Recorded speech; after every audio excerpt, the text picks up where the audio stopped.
Few days ago, I unboxed the whole Little Dot IEM lineup.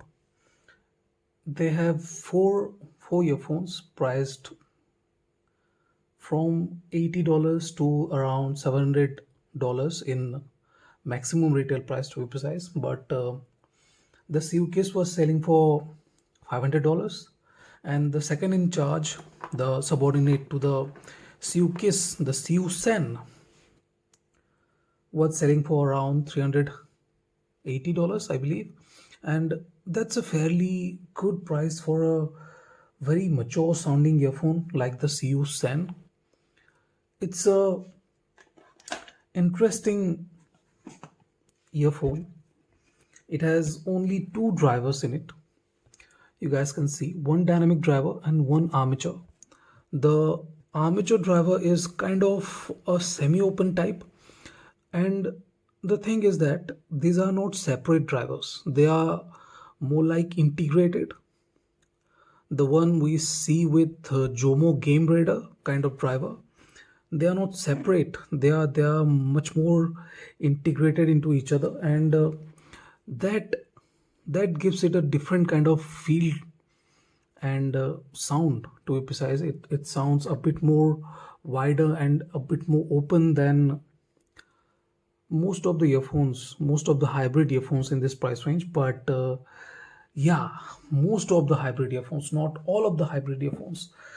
In this video, I'll be comparing the CU-Cen with one of my favorite hybrid earphone for under, I'll have to say, $400, because yeah, over this I believe the Jomo P3 is excellent, and for under $300, the DK-2001, which is going to be uh, absolute obsolete in a few months. It will not be produced anymore. So yeah, there's that.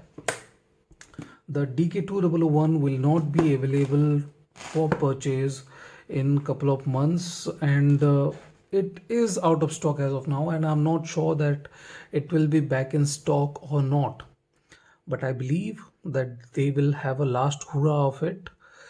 At it, you will have a chance. I would like to believe that. But if Dunu decides that yeah, they do not need to have a DK-2001 stock ever again, please don't blame me on that. Now moving on to the CU-Cen, it has a very interesting kind of setup to it. The cable itself is a balanced cable. The stock cable, you guys can see, the stock cable is a 3.5 balanced cable, and you get adapters with it. This is the 3.5 single ended adapter, and there are two more, a Pentacon and a 2.5 balanced adapter. This work flawlessly. They do not have any kind of problem because they are wired to work they are intended to. So yeah, there isn't any kind of problem. Duno 2 has that kind of setup to it, but it's a bit more complicated.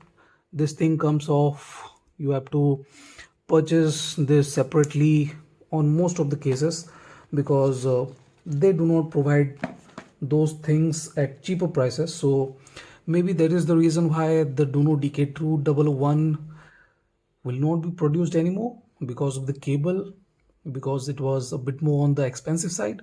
Or maybe they will bring out a DK-2001 Pro, who knows, that might be in the pipe. But yeah, sorry about that, I'm getting sidetracked in this video.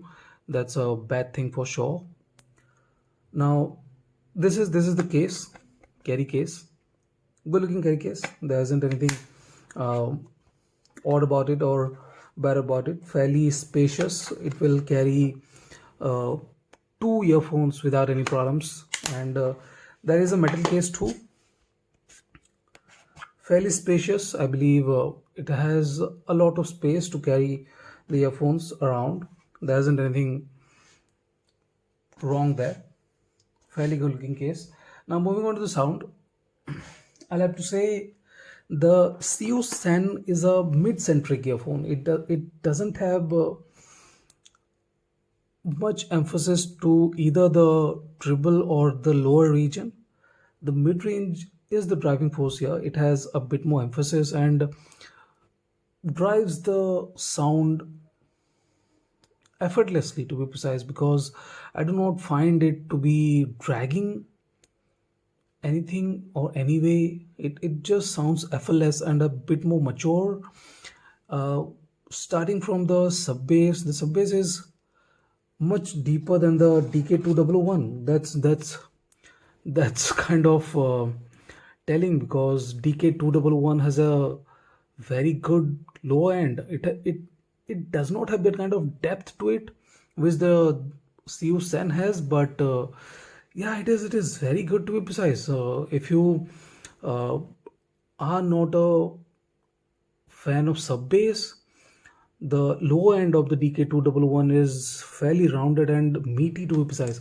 Now moving on to the mid bass, this U-Cen does not have a lot of mid bass, and that's why it loses a bit of fullness. The meatiness is not there. It does not have that kind of body or weight to it. Notes are fairly voluminous, but yeah, they do not have that kind of weight to them. They do not feel like they are hitting with much weight to them. So that can be held against it, but that works well when you run through some fast-paced tracks.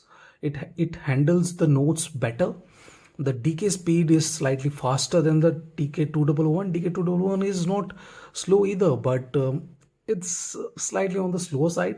Yeah, the pen and orb was slightly on the slower side too, but yeah, that's a different kind of tuning there. Now moving on to the mid-range, the transition phase is very good.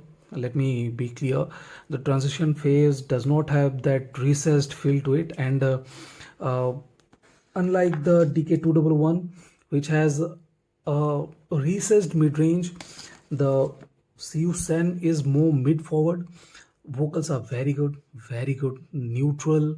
There isn't any coloration, and what really sets the CU-Cen apart is its tuning, the matureness. The notes are much better when it comes to cleanliness. They sound more mature and more evolved. They do not have any kind of edginess or graininess to them, and that really adds a bit more cleanliness and character to it. I really feel the CU-Cen is an improvement over most of the earphones in this price range when it comes to cleanliness. It does not have that kind of hurried or cumbersome feel to it. It doesn't sound clumsy or edgy or unpolished.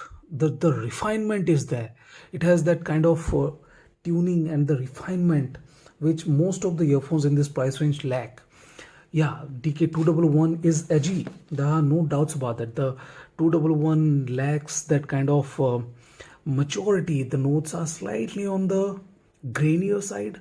You really feel that splashiness here. It is good. I'm not saying it is bad, but this one has better refinement. It sounds more refined and a bit more mature. Does this has more details, more clarity? Yes, in the mid range, yes, it has a bit more details and a bit more clarity, but overall I'll not say pick the CU-Cen for details or clarity. There are better earphones who have a lot more details and clarity. CU-Cen might not be the best when it comes to details and clarity for under $500, but for a mid-centric earphone, this is very good. Now moving on to the treble region, it kind of feels that the treble region is on the dull side. It does not have that kind of energy or spark to it, which one can experience with the DK-211. 211 is very good with the treble region, sparkly. It has good amount of details and there is good amount of energy, but The CU-Cen is not really that exciting in the treble region. It has acceptable layering, separation, and everything. The extension is good too. It is not excellent. It starts losing energy after a while, maybe at around 8 9k it starts losing, and it does not have that kind of feel after the 14 15k. So yeah, that's that. It does not have that endless or that energetic or satisfying kind of feel to the triple region. It's good. It's good if you are looking for a mid-centric earphone. This is excellent. But yeah, that's that. Now moving on to the sound stage, I'll have to say this is not the biggest. The 2001 has wider and slightly taller stage, whereas the CU-Cen has a bit more depth to it. It does not have that wide or very tall kind of feel to it, but it's fairly good. I'll not say it is bad, but against the DK-2001, it is not very big. Yeah, it is bigger than average. I've heard worse. So it is better than TSMR 4, Secret Garden 3, but it is slightly smaller than the DK-2001. But it really comes down to personal preference. Yeah, stage can be slightly smaller for me and slightly bigger for you too. So take that with a pinch of salt. Now moving on to the recommendability, I'll say choose this if you feel that you need a mid-centric earphone. Mid-centric earphone which has a mature and refined tuning. The notes are really, really precise and accurate. They do not have any kind of adulteration to it, I'll have to say, because these have that kind of refinement. This sounds very, very good, very polished and refined.